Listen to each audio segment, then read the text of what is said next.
اندر آتا ہے کہ اللہ کے نبی صلی اللہ علیہ وسلم اتنی محبت کرتے تھے کہ کہیں سے اگر کوئی بکری ذبح ہوتی تھی تو اللہ کے نبی کہتے کہ سب سے پہلے ہماری بیوی خدیجہ الکبریٰ کی جو سہیلیاں ہیں اس کا گوشت ان تک پہنچا دو. ایک مرتبہ ام المومنین ایک دفعہ جب سن 2 ہجری میں، غور سے سنیے ذرا، سن 2 ہجری میں مارکہ بدر پیش آیا اور مارکہ بدر میں 70 کفار قید کر لیے گئے، جس میں حضرت ابو العاص اس وقت کافر تھے جو نبی کریم صلی اللہ علیہ وسلم کے داماد تھے، اور حضرت داماد تھے نبی کریم صلی اللہ علیہ وسلم کے، وہ بھی قید کر کے آئے، پکڑے، کفار کی طرف سے لڑنے آئے تھے، کفار کی طرف سے لڑنے نہیں آئے تھے بلکہ وہ کچھ مجبوری میں پھنس گئے تھے، اس لیے ان کو بھی کفار کے ساتھ ان کو آنا پڑا تھا. لیکن ان کی بیوی پہلے ہی سے ہجرت کر کے نبی علیہ السلام کے پاس بیٹی پہنچ چکی تھی، لیکن داماد وہیں تھا. ابو العاص ابن ربیع قیدیوں میں تھے. زینب ان کی بیوی تھی بنت رسول اللہ صلی اللہ علیہ وسلم.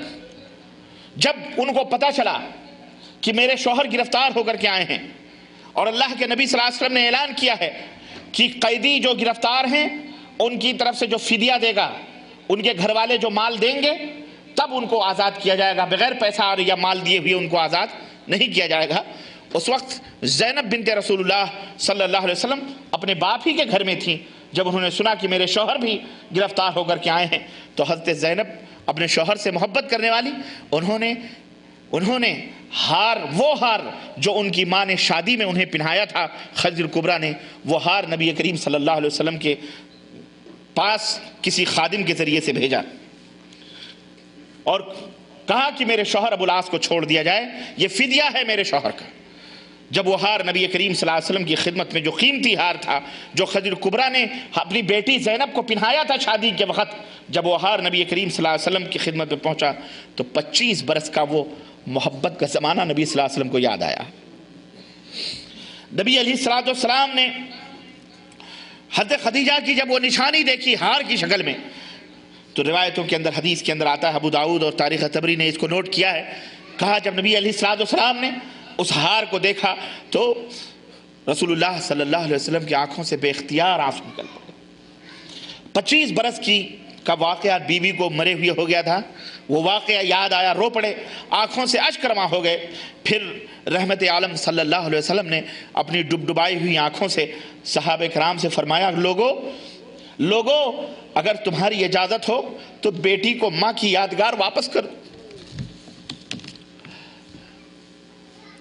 اگر تمہاری اجازت ہو تو بیٹی کو ماں کی یادگار واپس کر دوں.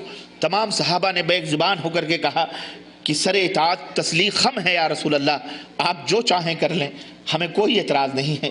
چنانچہ رسول اللہ صلی اللہ علیہ وسلم نے یہ ہار دوبارہ اپنی بیٹی زینب کو واپس کر دیا. اور ایک دفعہ ام المومنین حضرت ام سلمہ رضی اللہ تعالیٰ عنہ نے رسول اللہ صلی اللہ علیہ وسلم کے سامنے سیدہ طاہرہ خدیجہ الکبریٰ رضی اللہ تعالیٰ عنہا کا ذکر فرمایا. حضرت خدیجہ الکبریٰ کا ذکر سنتے ہی آپ صلی اللہ علیہ وسلم تڑپ اٹھے، دل بے قرار ہو گیا اور آنکھوں سے بے ساختہ آنسو جاری ہو گئے. حضرت عائشہ رضی اللہ تعالی عنہ فرماتی ہیں کہ رسول اللہ صلی اللہ علیہ وسلم کی کسی بیوی پر مجھے رشک نہیں ہوا جتنا مجھے رشک خدیجہ الکبریٰ کے اوپر ہوا ہے. میں رشک کرتی تھی خدیجہ الکبریٰ پر. ایک مرتبہ خدیجہ الکبریٰ رضی اللہ تعالی عنہ کے انتقال کے بعد ان کی بہن خدیجہ الکبریٰ کی بہن یعنی نبی صلی اللہ علیہ وسلم کی سالی محترمہ حضرت حالہ رضی اللہ تعالی عنہ نبی علیہ السلام سے ملنے کے لیے آئیں اور دروازہ کھٹکھٹایا، اندر سے اجازت مانگی، اندر آنے کی اجازت طلب کی. ان کی آواز، چونکہ بہن تھی خدیجہ الکبریٰ کی، بہنوں کی آوازیں، بھائیوں کی آوازیں بھی فطری طور پہ ایک دوسرے سے ملتی جلتی ہیں. ابھی ان کی آواز نکلی تھی دروازے پر، خدیجہ الکبریٰ کی آواز ان سے ملتی جلتی تھی. نبی علیہ السلام، ام المومنین عائشہ صدیقہ کہتی ہیں کہ میرے پاس تھے نبی صلی اللہ علیہ وسلم، آپ کے کان میں ان کی آواز پڑی، ان کا پڑھنا تھا کہ حضرت خدیجہ کی یاد آئی اور آپ فوراً اٹھ کر کے کھڑے ہو گئے اور فرمایا دروازہ کھول دو، مجھے لگتا حالہ آئی ہوئی. حضرت عائشہ رضی اللہ تعالیٰ عنہ کہتی ہیں، اے اللہ کے نبی، ایک بڑھیے کو یاد کر کے آپ اتنا روتے ہیں؟ آپ کو ایک بڑھیا سے اتنی محبت ہے، میں آپ کے پاس موجود ہوں، جوان ہوں، آپ اس بڑھیا کو یاد کرتے ہیں، آپ کو اللہ تعالیٰ نے اس سے اچھی اچھی بیویاں دی ہیں۔ الاستیعاب کتاب ہے، اس کے اندر نبی علیہ السلام نے جب یہ بات سنی تو اللہ کے نبی نے فرمایا نہیں، ہرگز نہیں، اس سے اچھی مجھے کوئی بیوی نہیں ملی، ہرگز نہیں۔ وہ تھی عائشہ، تم کو نہیں معلوم ہے، وہ تھی جب پورے مکے کے لوگ مل کر مجھے جھٹلا رہے تھے تو وہ تنہا میری تصدیق کر رہی تھی، میری تصدیق کر رہی تھی۔ جب لوگ کافر تھے، اللہ کا انکار، میرا انکار کرتے تھے، وہ اکیلی میرے اوپر ایمان لائی ہوئی تھی، اس نے اسلام قبول کیا تھا۔ وہ تھی جب مکے کے لوگ اور پوری دنیا مل کر کے میری بربادی چاہ رہے تھے، میرا سہارا نہیں تھے، وہ اکیلے اتنے طرح میری مددگار تھی۔ اس کی طرح کون ہو سکتا ہے؟ اسے ام المومنین عائشہ سے حضرت خدیجہ کبریٰ رضی اللہ تعالی عنہا کو یاد کر کے نبی علیہ السلام اس طرح سے اکثر و بیشتر رویا کرتے تھے جب بھی ان کا تذکرہ آتا۔ اسی طرح اس سے یہ پتہ چلتا ہے کہ اللہ کے رسول صلی اللہ علیہ وسلم کس طرح سے وہ بھی انسان اور کس طرح سے محبت اور شفقت نبی علیہ السلام کو تھی۔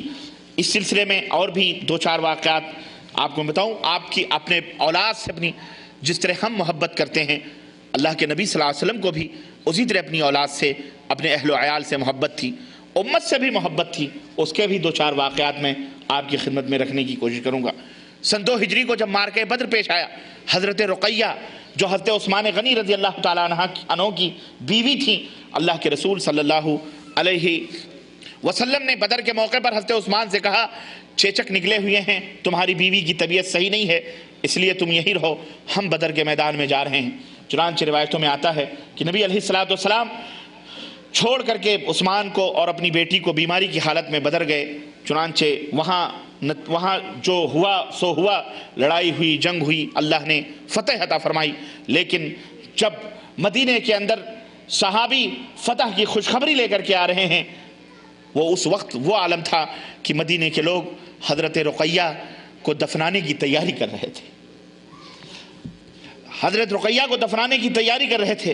اور جب رسول اللہ صلی اللہ علیہ وسلم کو رقیہ کے وفات کی اطلاع ملی تو آپ کی آنکھوں سے آنسو جاری ہو گئے اور بے اختیار رو پڑے۔ پھر جب آپ مدینہ واپس آئے تو رقیہ کی قبر پر تشریف لے گئے اور سرہانے کھڑے ہو کر آپ نے ارشاد فرمایا، رقیہ، عثمان بن مظعون جا چکے ہیں، تم بھی ان سے جا ملو۔ نبی علیہ السلام کا اور یہ عثمان بن مظعون وہ تھے، نبی علیہ السلام ان سے بڑی محبت کرتے، ان کی وفات ہوئی۔ اللہ کے رسول صلی اللہ علیہ وسلم کی جب یہ آواز سنی تو عورتوں میں کوہرام مچ گیا، ایک طرح سے کوہرام مچ گیا۔ حضرت فاطمہ جو رقیہ کی بہن تھیں، قبر کے پاس سرہانے بیٹھ کر روتی، اللہ کے نبی اپنے چادر مبارک سے ان کی آنکھوں کو پوچھتے کہ بیٹی، اللہ نے جو چاہا وہ ہوا، اللہ کی قدر پر صبر کرنا چاہیے، آنکھوں سے آنسو بہانے سے کوئی فائدہ نہیں۔ تو اللہ کے رسول صلی اللہ علیہ وسلم کی زندگی ہی کے اندر، جیسا کہ آپ کو میں نے بتایا کہ آپ کی تمام نرینہ اولادیں وفات پا گئیں، اور سوائے حضرت فاطمہ رضی اللہ تعالی عنہا کے۔ اسی طرح حضرت زینب جو نبی علیہ السلام کی، اور ابو العاص جیسا کہ بتایا جنہوں نے ہار بھیجا تھا، حضرت زینب جو نبی علیہ السلام کی بیٹی تھی، ان کے ساتھ بھی اسی طرح کا معاملہ آیا کہ ہجرت کر کے جب نبی کی خدمت میں آ رہی تھی، اس وقت ایک خبیث کافر نے، مکے کے احبار ابن اسود نے ایسا نیزہ تان کر کے مارا کہ پیٹ میں حضرت زینب کے بچہ تھا، وہیں اونٹ سے گری اور وہ حمل وہیں ساقط ہو گیا، بچہ ساقط ہو گیا۔ چنانچہ یہ احبار ابن اسود اس وقت کافر تھے، لیکن فتح مکہ کے بعد یہ مسلمان ہو گئے تھے۔ روایتوں کے اندر آتا ہے یہ مسلمان ہو گئے اور نبی علیہ السلام کی خدمت میں حاضر ہوئے، اور اللہ کے نبی نے ان کے اس جرم کو معاف فرما دیا۔ تعالیٰ عنہ کو اس نے شہید کیا تھا، اور یہی نہیں بلکہ ہند نے جب حضرت حمزہ رضی اللہ تعالیٰ عنہ کی لاش کو دیکھا، پیٹ کو چاک کروایا، کلیجے کو کٹوایا، جگر کو کٹوایا، اور کچے کلیجے کو اس نے چبانے کی کوشش کی لیکن وہ نگل نہ سکی۔ یہ اور بات ہے کہ یہ بعد میں مسلمان ہو گئے تھے، حضرت وحشی بھی مسلمان ہو گئے، حضرت ہند بھی مسلمان ہو گئیں، اور اللہ کے نبی نے سب کے جرم کو معاف فرما دیا۔ البتہ یہ ضرور تھا کہ حضرت وحشی سے اللہ کے نبی یہ ضرور کہا کرتے تھے کہ تم میرے سامنے مت آیا کرو، کیونکہ جب تم میرے سامنے آتے ہو تو مجھے اپنے اس مظلوم اور ہاتھ اور جسم اور پیٹ چرے ہوئے چچا حمزہ کی یاد آ جایا کرتی۔ انسان تھے، دل بھرتا ہے۔ یہی وقت تھا کہ نبی کریم جب شفیق چچا کی لاش پر پہنچے تو صحابہ کرام رضوان اللہ علیہ اجمعین کہتے ہیں کہ اس دن نبی علیہ السلام کی آنکھوں کا نم اور دل کا غم ایسا تھا کہ ہم نے کبھی آپ صلی اللہ علیہ وسلم کے اوپر ایسی حالت نہ دیکھی تھی۔ اسی اسنا میں ابھی نبی علیہ السلام آنسو ہی بہا رہے ہیں چچا کی لاش کو دیکھ کر۔ اسی اسنا میں حضرت حمزہ کی سگی بہن، حقیقی بہن جو نبی علیہ السلام کی پھوپھی تھی، اپنے محبوب اور بہادر بھائی کی شہادت کی خبر سن کر کے دوڑی ہوئی مدینے سے احد کی طرف آ رہی تھی۔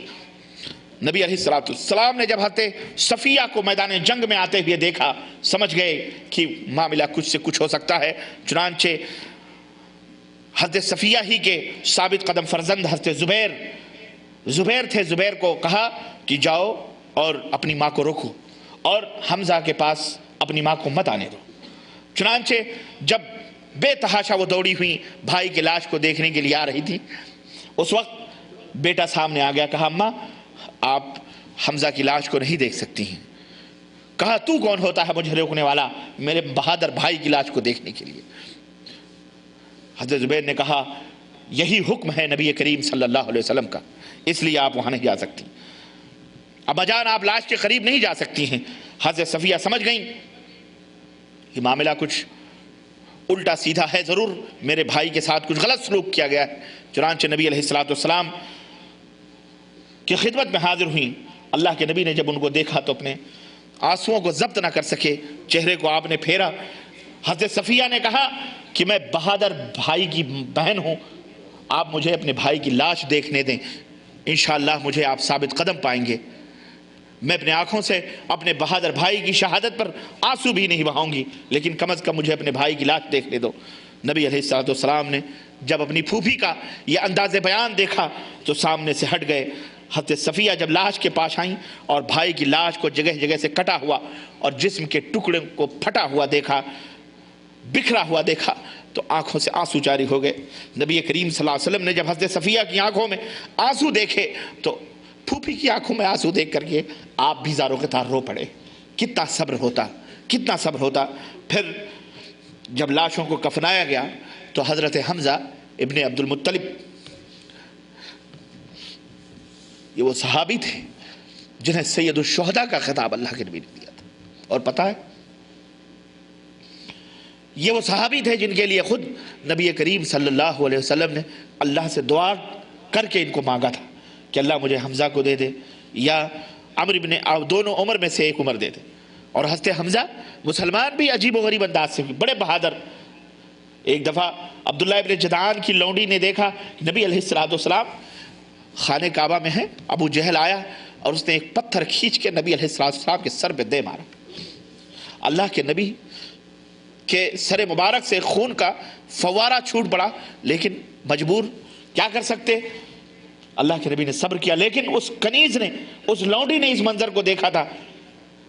حضرت حمزہ شکار کھیلنے اکثر صحرا میں نکل جاتے، چنانچہ جب شکار کھیل کر کے واپس آئے تو عبداللہ ابن جدعان کی لونڈی، اس نے فوری طور پر حمزہ کو کہا تم کو معلوم ہے کہ آج کیا واقعہ ہوا؟ کہا کیا ہوا؟ کہا تمہارے یتیم بھتیجے کو ابو جہل نے پتھر سے مارا ہے جہاں سے خون نکل پڑا۔ حضرت حمزہ نے جب یہ کہا میرے بھتیجے کو اس نے مارا ہے، حالانکہ وہ کافر تھے، وہ بھی جانتے تھے جس دین کی طرف مخالف تھے، اس دین کے جس دین کی طرف نبی صلی اللہ علیہ وسلم بلاتے ہیں۔ حضرت حمزہ لیکن برداشت نہ کر سکے اور سیدھا نیزے سے لے کر کے گئے اور خانہ کعبہ میں پہنچے۔ ابو جہل بیٹھا ہوا تھا اور بہت بھدی گالی دی اور بڑی بری گالی دی، او بدبودار چوتڑ والے، اس طرح کا خطاب کیا۔ کہا میرے ہوتے ہوئے میرے بھتیجے کو تو نے مارا، اور ایسا کھینچ کے نیزہ مارا کہ جس طرح خون کا فوارہ نبی علیہ السلام سے چھوٹا تھا ایسے ہی اس کے سر سے چھوٹ پڑا، اور کہا تجھے نہیں معلوم کہ میرے بھتیجے کو تمہارا، جبکہ میں بھی اس کے دین پر ہوں، میں بھی مسلمان ہوں۔ اللہ اکبر، حالانکہ مسلمان نہیں ہوئے تھے لیکن بے ساختہ، اور آئندہ میرے نبی کی طرف ٹیڑھی آنکھ کر کے، میرے